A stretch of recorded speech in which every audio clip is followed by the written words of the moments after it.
नमस्कार, सुबह सवेरे में आपका स्वागत है और मैं हूं आपके साथ प्रिया तिवारी। देश में राष्ट्रपति का चुनाव होने वाला है और ऐसे में राष्ट्रीय जनतांत्रिक गठबंधन यानी कि एनडीए की राष्ट्रपति उम्मीदवार द्रौपदी मुर्मू शुक्रवार को प्रदेश की राजधानी लखनऊ में रही और यहां पर उन्होंने सांसदों और विधायकों के साथ बैठक की और अपने लिए समर्थन मांगा। और इस दौरान उन्होंने कानून व्यवस्था से लेकर कई दूसरे मुद्दों पर उत्तर प्रदेश की सराहना की। आपको बता दें कि राष्ट्रपति पद की प्रत्याशी द्रौपदी मुर्मू के लखनऊ आगमन के उपलक्ष्य में मुख्यमंत्री आवास पर रात्रि भोज का भी आयोजन किया गया। इसमें प्रदेश की सत्ताधारी दल एनडीए के नेताओं के अलावा समाजवादी पार्टी गठबंधन के तमाम कद्दावर नेता भी शामिल हुए। सपा गठबंधन के दल सुहेल देव, भारतीय समाज पार्टी के अध्यक्ष ओम प्रकाश राजभर और प्रगतिशील समाजवादी पार्टी के अध्यक्ष शिवपाल सिंह यादव ने भी लखनऊ के 5 कालिदास मार्ग स्थित सीएम आवास पर आयोजित रात्रि भोज में शिरकत की। और भाजपा ये ऐलान करेगी आज की पार्टी के विधायक किसे वोट करेंगे, लेकिन इस मुलाकात के बाद ऐसा प्रतीत हो रहा है कि कहीं ना कहीं राजभर एनडीए के साथ जा सकते हैं। और आज इसी पर चर्चा करने के लिए हमारे साथ पैनल पर खास गेस्ट मौजूद हैं। हम आपको उनसे परिचय करवा देते हैं। सबसे पहले हमारे साथ भाजपा से विवेक श्रीवास्तव जी जुड़े हुए हैं, साथ ही साथ समाजवादी पार्टी से तारिक खान जी जुड़े हुए हैं, सुभाषपा से अतीक खान जी हमारे साथ जुड़े हुए हैं, वहीं प्रसपा से हमारे साथ शमशाद अहमद जी जुड़े हुए हैं। सबसे पहले आप सभी का बहुत बहुत स्वागत है हमारे साथ इस खास चर्चा में जुड़ने के लिए। तारिक खान जी, सबसे पहले आपके पास आना चाहूंगी। आपको आवाज मिल पा रही है मेरी? तारिक खान जी, सबसे पहला सवाल आपसे यही है कि क्या कहेंगे आप जो इस वक्त सपा के साथ चल रहा है, जो राजनीति समीकरण कहीं ना कहीं बिगड़ता हुआ नजर आ रहा है। अब ये भी कयास लगाए जा रहे हैं कि ओपी राजभर एनडीए के साथ जा सकते हैं, क्या कुछ कहना है आपका इस पर? तारिक खान जी।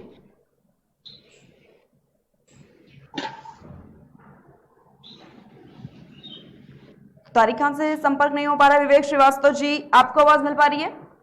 जी, आ रही है जी। विवेक श्रीवास्तव जी, आपसे भी सबसे पहले यही प्रतिक्रिया लेना चाहूंगी कि ये जो चल रहा है, जो सियासी माहौल इस वक्त का नजर आ रहा है, समाजवादी पार्टी किस तरीके से कमजोर होती अब यहां पर नजर आ रही है, वो तो आप भी देख रहे हैं कि ओपी राजभर भी नाराज चल रहे हैं। वहीं अगर देखा जाए तो ये भी कयास अब लगाए जा रहे हैं कि ओपी राजभर अब एनडीए के साथ जा सकते हैं। विवेक श्रीवास्तव जी। देखिए प्रिया जी, नाराज तो बहुत पहले से चल रहे हैं अखिलेश जी से। तमाम मुद्दों पर उनकी नाराजगी विधान परिषद के चुनाव को लेके है, अखिलेश जी के एसी कमरों से ना निकलने को लेके है, आजमगढ़ चुनाव में प्रचार ना करने जाने को लेके, तमाम मुद्दे उनके आंतरिक विषय है। अभी जो विषय आपका है, आदरणीय द्रौपदी मुर्मू जी का जो चुनाव है, ये राष्ट्रपति का चुनाव बहुत से दलगत सीमाएं तोड़ जाता है। और भारतीय जनता पार्टी ने जिस तरह से आदरणीय द्रौपदी मुर्मू जी को राष्ट्रपति पद के लिए प्रत्याशी बनाया है, ये भारतीय जनता पार्टी का और एनडीए का ऐतिहासिक फैसला है। जिस वर्ग से वो आती हैं, जिस वर्ग को प्रतिनिधित्व देने का और मुख्य धारा में हिस्सेदारी देने का प्रयास एनडीए का और भारतीय जनता पार्टी का है, वो ऐतिहासिक फैसला है। और मुझे पूरी उम्मीद है कि तमाम दलों के नेता अपनी दलगत सीमाएं तोड़ करके आदरणीय मुर्मू जी का इस चुनाव में समर्थन करेंगे और वो राष्ट्रभवन जाएंगे। तो ऐसे में जो लोग आदरणीय योगी आदित्यनाथ जी के उस भोज में शामिल हुए या उनकी मीटिंग में द्रौपदी मुर्मू जी के शामिल हुए, मुझे पूरी उम्मीद है कि उनको उनसे कुछ न कुछ एक लगाव, एक समर्थन उनको लगा होगा, इसलिए वो वहां पे जाकर के अपना समर्थन व्यक्त कर रहे हैं और उनका वोट भी आदरणीय द्रौपदी मुर्मू जी को मिलेगा। ऐसे में रही बात ओपी राजभर जी की, तो हमें उनसे भी उम्मीद है कि वो भी जिस विचारधारा को या जिस वर्ग के लिए उनका संघर्ष है, ऐसे में वो भी द्रौपदी मुर्मू जी का ही समर्थन करेंगे। जी ठीक है। लेकिन विवेक श्रीवास्तव जी, जब ये बैठक हुई थी रात में, जब रात्रि भोज की अगर हम बात करें, रात्रि भोज हुआ भारतीय जनता पार्टी का, जब वहां पर पहुंचे, उसके बाद कहीं ना कहीं एक बड़ा झटका समाजवादी पार्टी को लग गया समाजवादी पार्टी को जब इसका झटका लगा विवेक श्रीवास्तव जी, तो ये भी बातें सामने निकल के आई। उसके बाद एक बयान सामने आया ओपी राजभर का, जहां पर ये बात उन्होंने कही कि लगातार अखिलेश यादव उनको इग्नोर कर रहे हैं। और फिर उसके बाद जब वो वहां पर जाते हैं, इसको लेकर ओपी राजभर ने कहा कि जहां से हमें बुलावा आएगा हम तो भाई वहीं पर ही जाएंगे।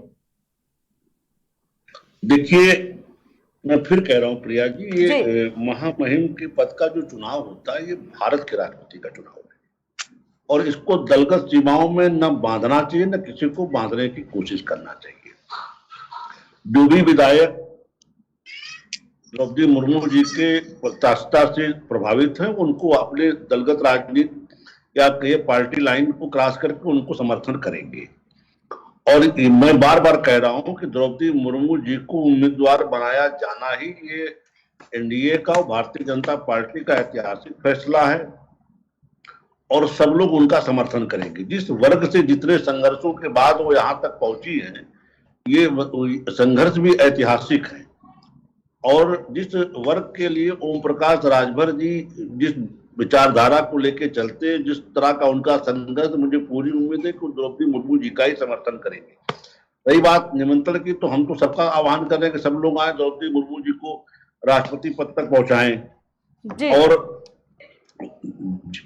हम तो चाहते थे विपक्ष भी समर्थन करे, लेकिन विपक्ष ने अपना उम्मीदवार दिया ही, विपक्ष का विषय है।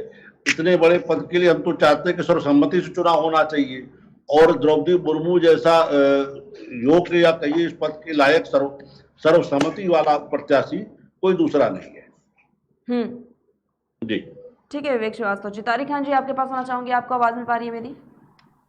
जी जी, आवाज आ रही है। जी तारिक खान जी, यहाँ पर क्या प्रतिक्रिया आप देंगे कि जिस तरीके से अब ये भी साफ हो जाएगा हालांकि क्या राजभर एनडीए के साथ जा सकते हैं, इसको लेकर भी ऐलान वो कर देंगे, लेकिन जिस तरीके से माहौल नजर आ रहा है समाजवादी पार्टी का एक बड़ा गठबंधन के तौर पर नजर आता था और कई तरह की चीजें भी इस वक्त सामने निकल के आई हैं। जब से ये अलीगढ़ और रामपुर का चुनाव हुआ है उसके बाद से ही देखा जा सकता है कहीं ना कहीं एक एंट्री जो थी ओपी राजभर की, वहां पर उन्होंने कई तरह की नसीहत दी, एसी के कमरे से नहीं निकलते, और उसके बाद जिस तरीके से समाजवादी पार्टी ने उनको बुलाया नहीं बैठक में, इसको लेकर भी ओपी राजभर ने ये बात कही थी कि हम तो इंतजार करते रह गए लेकिन उधर से बुलावा नहीं आया।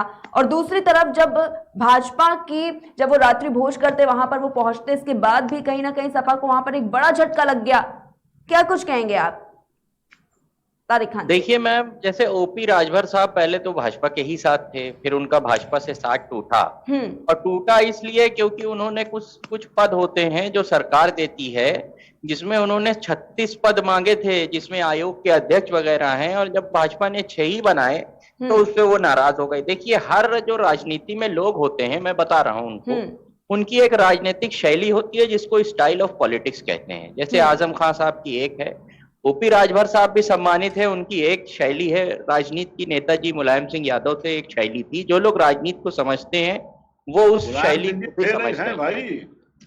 अरे मतलब हैं सर, हैं। मुलायम सिंह यादव अब सक्रिय राजनीति से संन्यास लिए हैं, इसलिए थे कहा गया।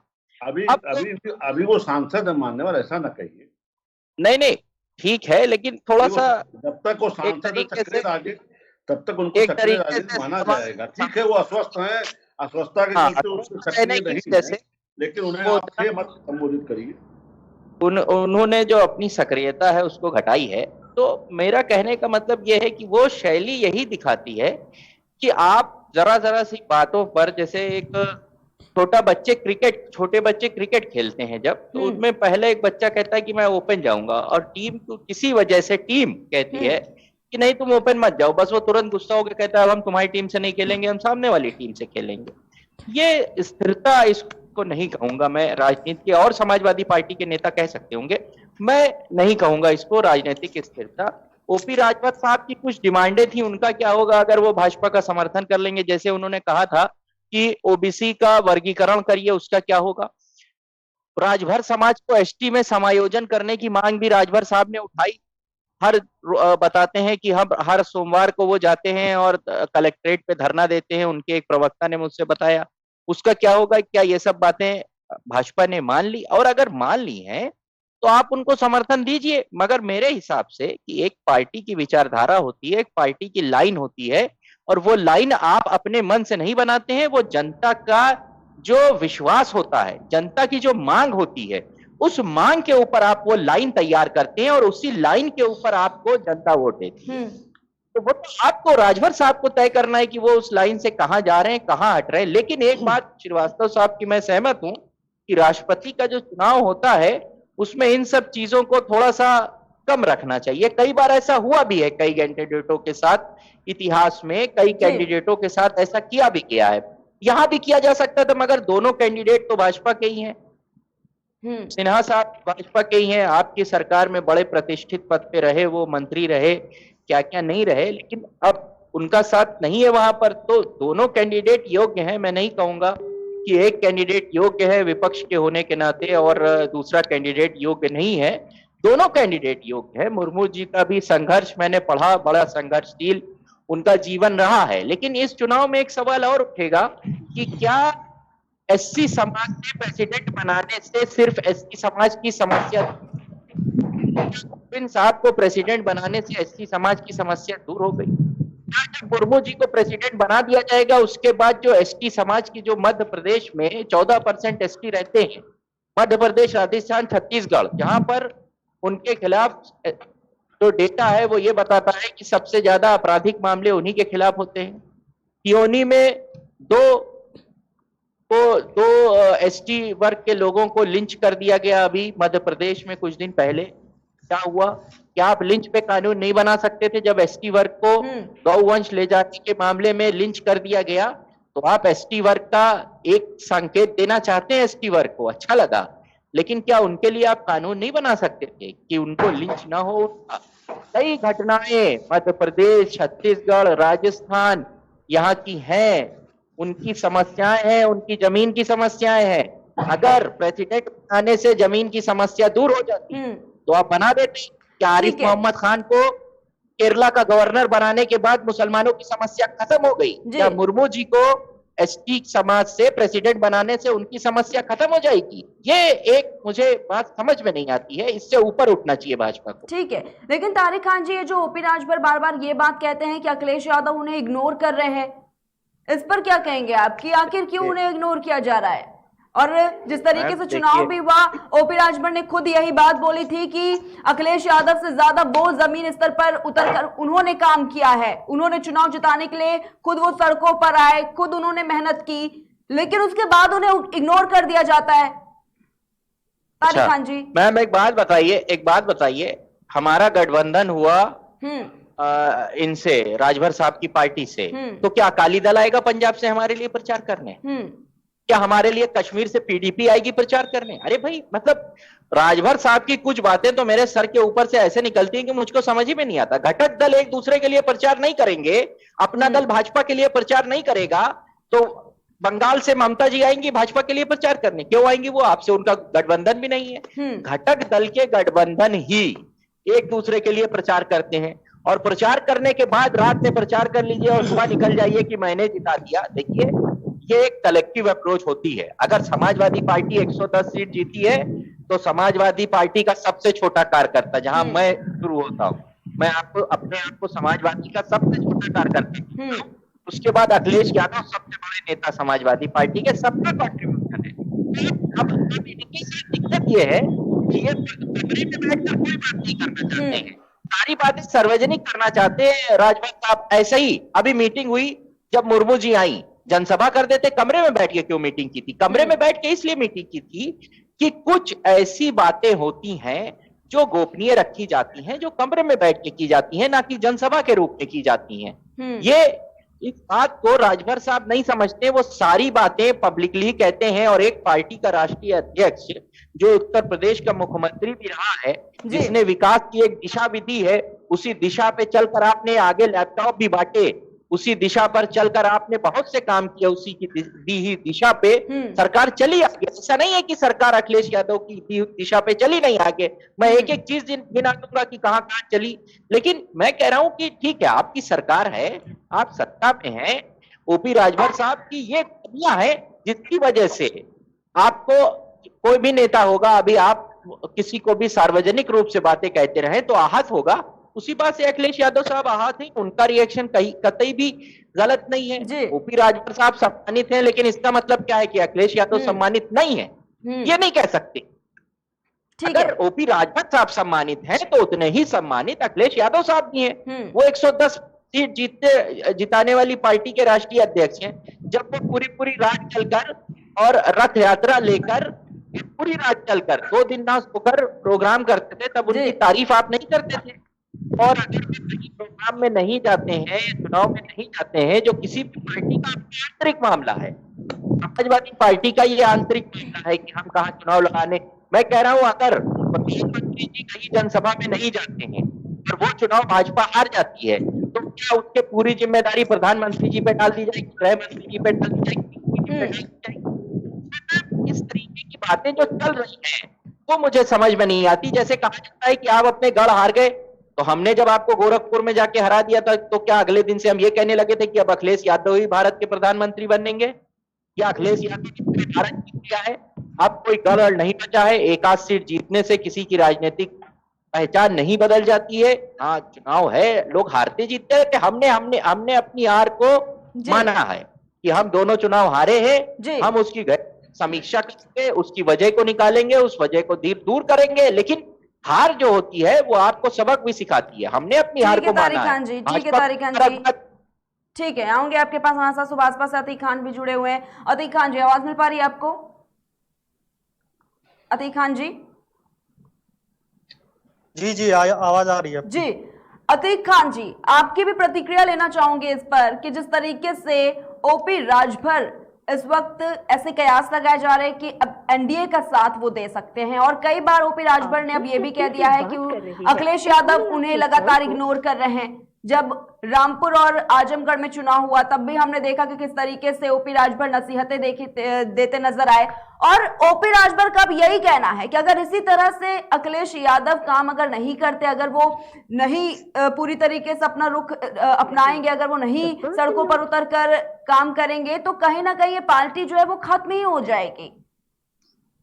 अतीक खान जी, अब क्या कहेंगे इस पर कि जिस तरीके से एनडीए का समर्थन अब देते हुए कहीं ना कहीं ओपी राजभर नजर आ रहे हैं? अतीक खान जी। जी देखिए, देश के प्रथम व्यक्ति का चुनाव है, राष्ट्रपति देश का सर्वोच्च पद है, संवैधानिक पद। तो मैं तो यही कहना चाहूंगा कि देखिए, पक्ष और विपक्ष दोनों लोकतंत्र की शान होती हैं, लोकतंत्र की जान होती है। अब रही बात तो हमारा, हम किसका साथ देंगे, तो देखिए अभी तो ये कहना बहुत जल्दबाजी होगा, क्योंकि सुहेल देव भारतीय समाज पार्टी एक कैडर बेस्ड पार्टी है, एक कार्यकर्ता बेस्ड पार्टी है। अभी हमारी मीटिंग्स चल रही हैं, लेकिन हाँ, हमारा जो गठबंधन था समाजवादी पार्टी के साथ, वो अभी भी बरकरार है हमारी तरफ से। अब रही बात अखिलेश यादव जी की, तो अखिलेश यादव जी को क्या गलत कह दिया? अगर सलाह दी तो चलिए, सलाह दी, आपको सलाह नहीं मंजूर थी, कोई बात नहीं है। आपने फोन किया कि आपको सिन्हा जी की पार्टी में आना है, उसके बाद कुछ देर बाद फिर आपका फोन आता है कि नहीं, आपको नहीं आना है, पार्टी स्थगित हो गई। जब हमें मीडिया से पता चलता है कि अब आपने अपनी मीटिंग्स कर ली है राष्ट्रीय लोकदल के साथ और अपना, तो कहीं ना कहीं हमें इग्नोर किया गया है। और जब आप हमें इग्नोर करते हैं तो जाहिर सी बात है कि कहीं ना कहीं हमारे आत्मसम्मान पे ठेस लगती है। तो जिसके आत्मसम्मान पे ठेस लगेगी तो जाहिर सी बात है वो अपनी प्रतिक्रिया देगा। तो मुझे लगता है कि राजभर जी ने कुछ गलत नहीं कहा। हाँ, रही बात पार्टी में जाने की, तभी उसका कोई वीडियो नहीं आया है, लेकिन हम मानते हैं अगर पार्टी में गए भी होंगे तो वो औपचारिक मुलाकात थी। हम समाजवादी पार्टी के साथ हैं और पूरी रहने की हमारी पूरी इच्छा है। और हमने पहले भी आपसे कहा था कि 24 और 27 का चुनाव हम समाजवादी पार्टी के साथ ही लड़ना चाह रहे हैं और लड़ेंगे भी। अब माननीय अखिलेश यादव जी को यह तय करना है कि वो हमें अपने साथ रखेंगे या नहीं। ये समाजवादी पार्टी का अपना विचार है, और मुझे लगता है कि हम अभी भी इंतजार में हैं कि माननीय अखिलेश यादव जी क्या कह रहे हैं। हम इंतजार कर रहे हैं। ठीक है अतीक खान जी, लेकिन अगर बात करें, ये जिस तरीके से बातें कही जा रही हैं, जो इग्नोरेंस की बात सामने निकल कर आ रही है, आप कितना वाकिफ हैं इस चीज से? क्योंकि जिस तरीके से अभी आपने सुना भी कि तारिक खान जी यही बात कह रहे हैं कि इस तरीके की कोई बात हालांकि नहीं नजर आ रही है, लेकिन आपसे भी इस पर राय लेना चाहूंगी कि ये जो चल रहा है इस वक्त ओपी राजभर के जिस तरीके से बयान सामने निकल कर आ रहे हैं, कहां तक ये सही है?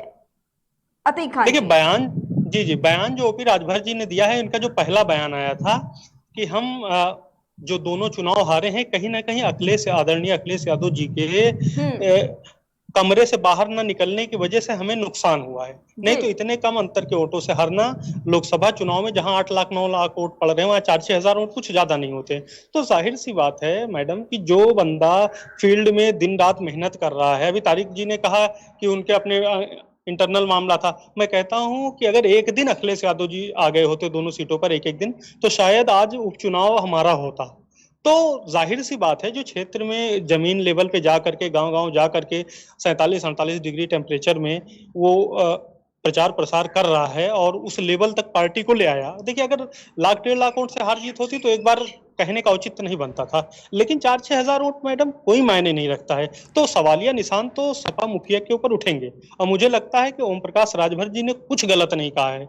भले ही वो पूर्व मुख्यमंत्री हों, इस पे कोई शक नहीं है, काम भी बहुत अच्छा किया, अखिलेश यादव जी एक अच्छे नेता हैं, लेकिन कहीं ना कहीं मुझे लगता है कि इनका ईगो आड़े आ जाता है किसी न किसी बात को लेकर के। अगर किसी ने सलाह आपको दी है तो मुझे लगता है ये आपकी नैतिक जिम्मेदारी है, उस सलाह को सुनना चाहिए।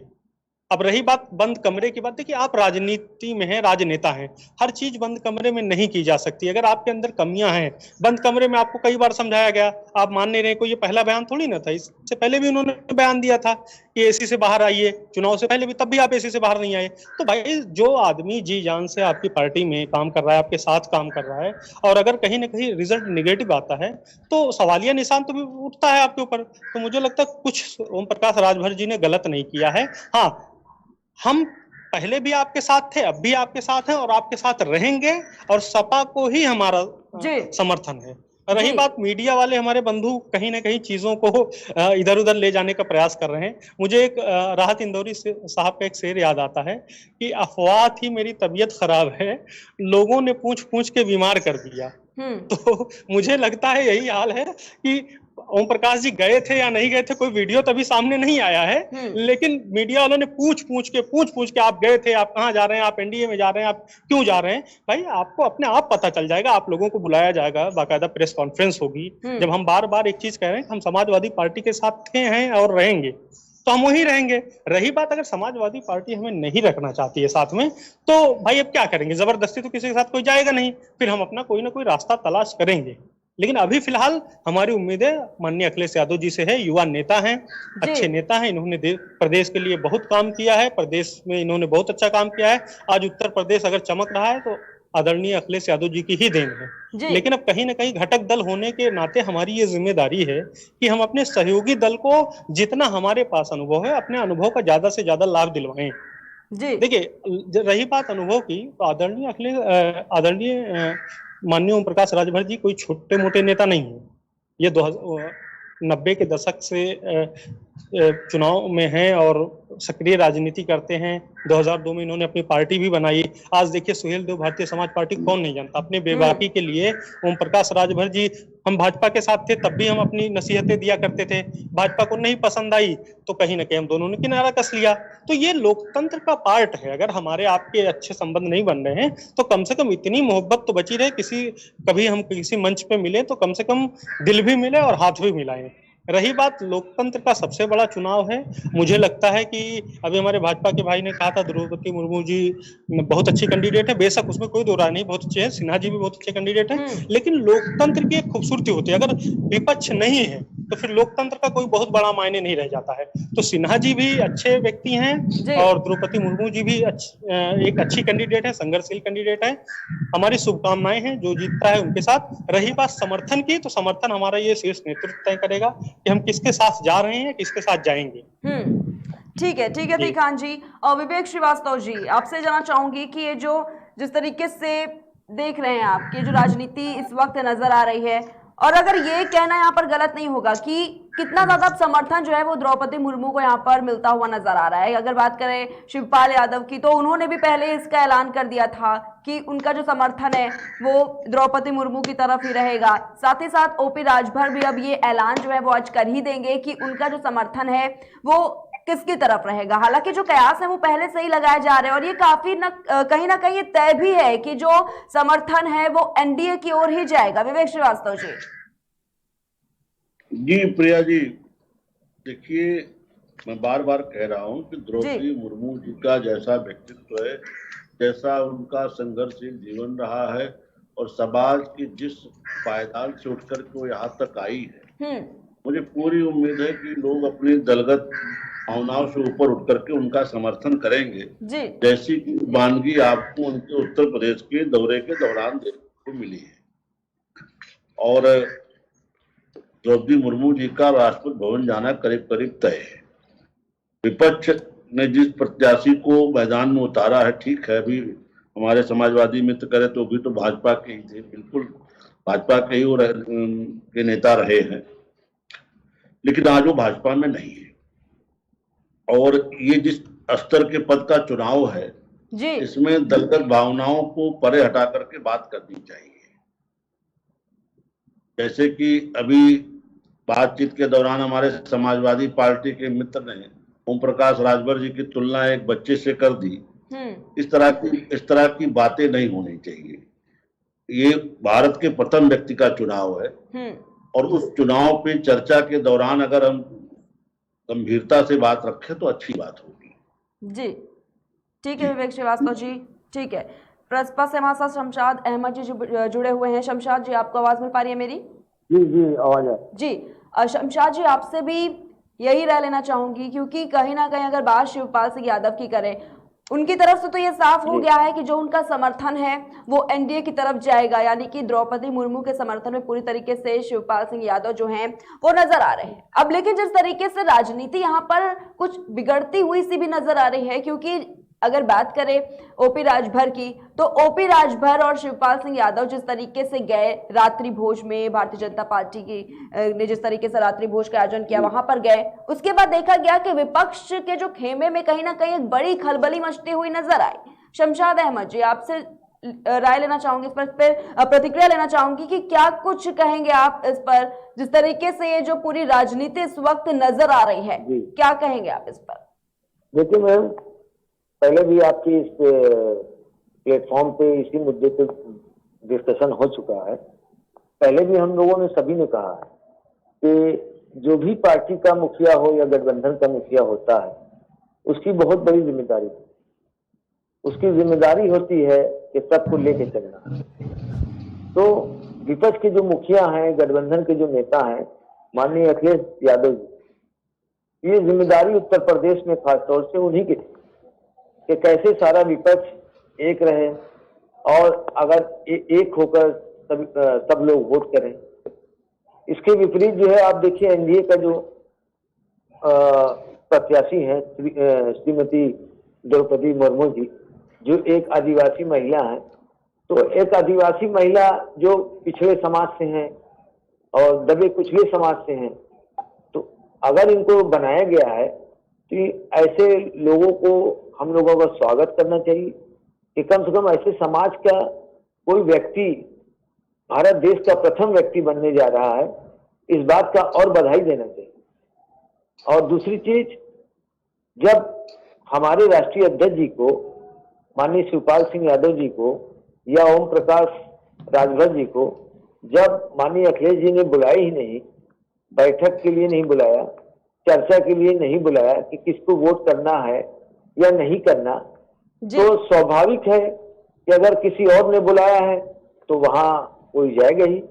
अब मान लीजिए एनडीए से माननीय शिवपाल सिंह यादव जी के पास निमंत्रण आया कि आप आइए भाई, उनके डिनर पार्टी में आइए, या उनको माननीय ओम प्रकाश राजभर जी के पास आया, वो गए, तो जो बुलाएगा लोग वहां जा रहे हैं। तो यहाँ पे नहीं जा रहे हैं तो इसका कोई कारण है। इनको लोगों को खुद अपना जो है आत्मचिंतन करना चाहिए, और आलोचना तो कोई सुनना ही नहीं चाहता। और ये लोग नहीं जानते कि आलोचना ही लोग जो है विजेता ही बनाता है। आलोचना अगर आप सुनेंगे तो आप अपने जो भी कमियां होंगी उसको दूर करने की कोशिश करेंगे, और जो आपकी कमियां अगर दूर हो गई तो आने वाले समय में आप विजेता भी हो सकते हैं जी। तो ये बात तो बार बार लोग बता रहे हैं। चुनाव हारने, कई चुनाव हार चुके हैं, 7-8 चुनाव हार चुके हैं, और हारने के बाद सब लोग यही बता रहे हैं कि भाई आप मिलते नहीं कोई लोगों से, आपका जो है बोलचाल ठीक नहीं है लोगों से, व्यवहार ठीक नहीं है लोगों का, आप किसी को एकजुटता नहीं रख पाते। तो अगर ये सब चीज अगर पहले दूसरे चुनाव जब हारे थे अगर आलोचना सुनते और आलोचना पर गहन विचार विमर्श करते तो आज 2022 में ये विजेता हो। अभी भी आलोचना को दरकिनार किया जा रहा। तो मैं यही कहूंगा, कोई भी व्यक्ति हो, चाहे आप हो, चाहे हम हो, किसी पार्टी के मुखिया हो, आलोचना हमको आगे विजेता बनने का मार्ग प्रशस्त करता है। इसलिए अगर कोई हमारा आलोचना करता है तो हम उससे नाराज न हो। हमको खुशी होना चाहिए कि हमारे अंदर जो भी कमियां है, हमारा सामने वाला दोस्त हमारी कमियां को उजागर कर रहा है, हमको तो खुश होना चाहिए, उसको मिठाई खिलाना चाहिए, ताकि हम अपनी जो है कमियां को दूर करें। और जब मैं कमियां अपनी दूर करूंगा तभी मैं भविष्य में विजेता बन सकता। ठीक है नहीं मैडम? जी ठीक है शमशाद अहमद जी, बहुत बहुत शुक्रिया आपका हमारे साथ जुड़ने के लिए। तो चर्चा को यहीं पर समाप्त करते हैं। हमारे साथ भारतीय जनता पार्टी से विवेक श्रीवास्तव जी जुड़े हुए थे, साथ ही साथ समाजवादी पार्टी से हमारे साथ तारिक खान जी जुड़े हुए थे, सुभाषपा से अतीक खान जी हमारे साथ जुड़े हुए थे, वहीं प्रसपा से शमशाद अहमद जी हमारे साथ जुड़े हुए थे। आप सभी का बहुत बहुत धन्यवाद हमारे साथ खास चर्चा में जुड़ने के लिए। तो आज चर्चा हुई इसी पर, क्योंकि जिस तरीके से देखा जा सकता है कि देश में राष्ट्रपति का चुनाव होने वाला है और ऐसे में एनडीए की राष्ट्रपति उम्मीदवार द्रौपदी मुर्मू जिस तरीके से शुक्रवार को प्रदेश की राजधानी लखनऊ में रही और उन्होंने सांसदों और विधायकों के साथ बैठक की और अपने लिए समर्थन मांगा।